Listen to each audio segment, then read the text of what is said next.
ఒక చిన్న గ్రామంలో రాము అనే బాబు ఉండేవాడు. అతను ఉదయం పాఠశాలకు వెళ్ళేటప్పుడు, అమ్మ, నాకు టిఫిన్లో ఏదైనా కొత్తగా ఏమైనా చేస్తావా అని అడిగాడు. ఒకరోజు రాము అమ్మగారు బియ్యం మినపపప్పుతో దోసపిండి తయారు చేశారు. పెనం మీద వేడివేడి దోశ వేస్తుండగా రాము వచ్చి, అమ్మ, నాకిదే కాక ఇంకొంచెం స్పెషల్గా ఏదైనా చేస్తావా అని అడిగాడు.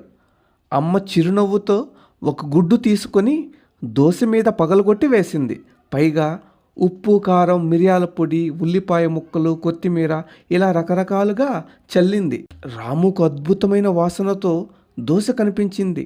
తిన్న వెంటనే, అమ్మ, ఈ రుచికరమైన వంటకం పేరు ఏమిటి అని అడిగాడు. అమ్మ నవ్వుతూ, ఇది ముట్ట దోశ బాబు, నీకోసం కొత్తగా చేసి పెట్టా అని చెప్పింది.